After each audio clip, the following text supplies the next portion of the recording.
শাৰদীয় দুৰ্গোৎসৱ আছে। এই দুৰ্গোৎসৱ উপলক্ষে আপোনালোকে জানে যে কাছাৰৰ শিলচৰত অসমৰ ভিতৰতে এটা অন্যতম এটা ঐতিহাসিক ঠাই আৰু ইয়াত যিসকল ভক্তপ্ৰাণ লোক আছে ইয়াত বহুত উলহ মালহেৰে এই উৎসৱটো উদযাপন কৰে আৰু ইয়াত বহুত ভিৰ হয়, মানুহৰ অগণন ভক্তপ্ৰাণ ৰাইজৰ মানে ভিৰ হয়। গতিকে ভিৰৰ মাজত আপোনালোকে দেখিছে যে বহুত সময়ত মহিলাৰ অসুবিধা হয়, কিছুমান সময়ত শিশুৰ অসুবিধা হয়, কিছুমানে ইফটিজিম কৰে, কিছুমান উদণ্ড ল'ৰাই মানে কিছুমান মহিলাবিলাকক বেয়া ব্যৱহাৰ কৰে বা এইবিলাকৰ কাৰণে আমি এটা বিশেষ এটা স্কোৱাড তৈয়াৰ কৰিছোঁ। সেই স্কোৱাডৰ নাম দিছোঁ আমি এণ্টি ৰমিঅ' স্কোৱাড।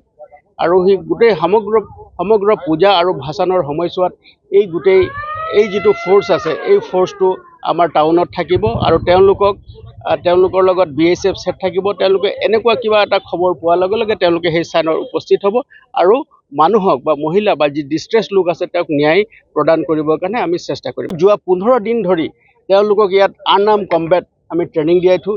ইয়াত আমি তেওঁলোকক উস্তাদ আনি পেলাই ইয়াত আমি ট্ৰেইনিং দিয়াইছোঁ। ইয়াত বিশেষকৈ মহিলাসকল আছে, তেওঁলোক নিজে বাইক চলাই গোটেই মহানগৰখন পৰিক্ৰমা কৰিব আৰু তেওঁলোকে এনেকুৱা যিকোনো অসুবিধা থাকিলে মানুহৰ যিবিলাক অসুবিধা যিবিলাক মহিলাসকলে ফেচ কৰে বা আমাৰ শিশুসকলে ফেচ কৰে তেওঁলোকক সহায় কৰিবৰ কাৰণে 24 ঘণ্টাই তেওঁলোকে অহৰহ তেওঁলোকে ডিউটিত থাকিব। আমি ভাবিছোঁ যে কাছাৰবাসীৰ ৰাইজেও এই সংক্ৰান্তে তেওঁলোকক সহযোগিতা কৰি যোৱাবাৰো কৰিছে আৰু এইবাৰো কৰিব। তেওঁলোক আজিৰ পৰাই আমি তেওঁলোকক ফিল্ডত নমাম, তেওঁলোকে 24 আৱাৰ্ছ ডিউটিত থাকিব।